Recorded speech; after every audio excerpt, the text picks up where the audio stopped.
Salut, bienvenue sur ma chaîne YouTube. N'oubliez surtout pas de vous abonner parce que le plus important c'est de s'abonner et de liker. En effet, la dernière fois, dans l'épisode précédent, on a parlé de l'histoire d'une jeune dame. Bon, je ne dirais pas une jeune dame, d'une maman qui a laissé son mari avec 5 enfants pour aller faire 2 enfants avec un pasteur.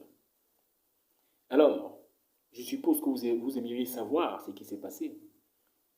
En réalité, l'histoire est la suivante. Un homme d'une cinquantaine d'années épouse une femme avec qui il fait environ 20 ans de mariage. Je dis bien 20 ans de mariage. Il l'a connue quand il avait autour de 30 ans. Vous pouvez imaginer, ils ont cheminé ensemble. Et au bout d'un certain moment dans la vie, les choses sont devenues un peu plus dures. C'est-à-dire, vous savez, les choses ne se passent pas toujours comme on veut. On dit le mariage, c'est pour le bonheur et pour le pire. Mais, curieusement, parfois quand le pire arrive, on pense toujours que c'est la sorcellerie. Alors que ce n'est pas toujours la sorcellerie. Parfois, c'est juste des moments qu'on passe et après, le bonheur revient. Alors, la femme a commencé à aller dans les églises réveillées pour trouver la solution à son malheur, pour trouver la solution à la vie qui devient précaire et dure. C'est alors que, dans l'église réveillée, elle a commencé à changer de comportement. Elle est devenue un peu plus dure à la maison. Quand elle rentrait, elle avait du mal à embrasser son mari comme d'habitude. Elle avait du mal à coucher avec son mari comme d'habitude, puisque c'est un devoir conjugal. Elle était devenue hautaine dans la maison. Elle préparait difficilement. Et le mari, ayant constaté, lui a demandé, mais qu'est-ce qui ne va pas? Pourquoi est-ce que tu te comportes comme ça? Depuis que tu as commencé à mettre tes pieds dans les églises réveillées, je ne comprends pas ce qui se passe. Le mari lui a dit, je t'ai jamais dit de ne pas y aller. Moi, je pensais que quand tu devais y aller, il ne devait pas avoir grand-chose, puisque c'est Dieu que tu pars chercher dans les églises réveillées. Mais le mari est plutôt étonné que depuis qu'elle y va, elle ne fait plus rien avec lui. Il a gardé patience et est resté tranquille. 1 mois, 2 mois, 3 mois, 4 mois, il n'y a pas de problème, mais la maison souffre parce qu'il y a une distance entre le mari et la femme. C'est ainsi qu'il a constaté une période, la femme a commencé à faire les veillées de prière, les fameuses veillées de prière. C'est-à-dire, elle partait autour de 17 heures pour ne rentrer que le matin, autour de 6 heures, 7 heures. 1 fois, 2 fois, 3 fois, le mari lui a dit non, c'est pas comme ça. Tu es marié après tout, avec 5 enfants à la maison, s'il vous plaît. C'est vrai qu'elle a essayé d'amener ses enfants, mais le mari s'y est opposé catégoriquement. Il a dit non, vas-y seul, je n'ai pas de problème, mais laisse d'abord mes enfants. Or, c'est bon. Parce que vu la tournure des choses, vu comment tu te prépares, vu comment tu te comportes, j'ai peur pour mes enfants s'ils y vont.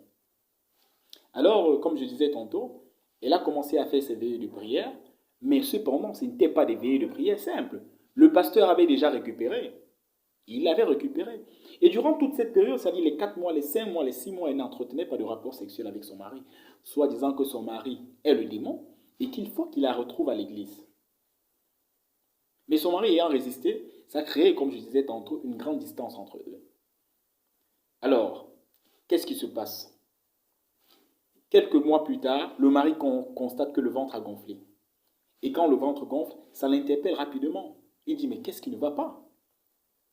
Il prend sa femme par force, il la mène à l'hôpital et puis on lui dit qu'elle est enceinte. Et quand il menace sa femme, qu'est-ce qui sort de la bouche de sa femme? Le pasteur est le père de l'enfant.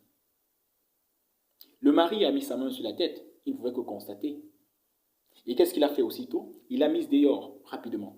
Il a mis sa femme dehors, et elle, n'ayant pas tardé, elle est allée rejoindre le pasteur en question. Le pasteur l'a pris comme s'il attendait, il l'a mis à l'église, et le premier enfant est venu, puis le deuxième enfant est venu. C'est-à-dire que la vie a continué normalement. Par contre, du côté de l'homme, sa vie s'est gâtée. Car il est resté avec ses 5 enfants à la maison, et ne pouvant plus vraiment s'en occuper, parce qu'il n'y avait pas les mains d'une femme, il a pris ses 5 enfants, allait les laisser au village, de façon précaire. Il travaillait en ville et envoyait un peu d'argent à ses enfants, de temps à autre, pour subvenir à ses besoins. Juste pour dire un truc. Quand on va à l'église, ce n'est pas pour changer le cours de la vie. Ce n'est pas pour détruire le mariage. c'est pour apprendre Dieu. C'est pour connaître Dieu, c'est pour améliorer sa foi. Vous voyez comment un pasteur, vous voyez comment une église, vous voyez comment la mauvaise interprétation de la parole de Dieu, la mauvaise interprétation des faits de l'église amène à séparer un couple. Et il y en a une pléthore ici dehors. Alors, chères femmes, on ne vous interdit pas d'aller dans les églises réveillées, mais ce qu'on vous demande, ce n'est pas vous opposer, c'est de ne pas vous opposer à la parole de Dieu.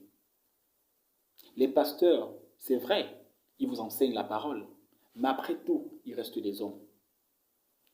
Donc, merci de me faire confiance. Nous aurons beaucoup d'autres histoires comme ça à vous raconter. Restez scotchés à ma page. Abonnez-vous, abonnez-vous, abonnez-vous. N'oubliez pas de liker et vous abonner. C'est très important. Alors, c'était Vanel Gage. Ciao.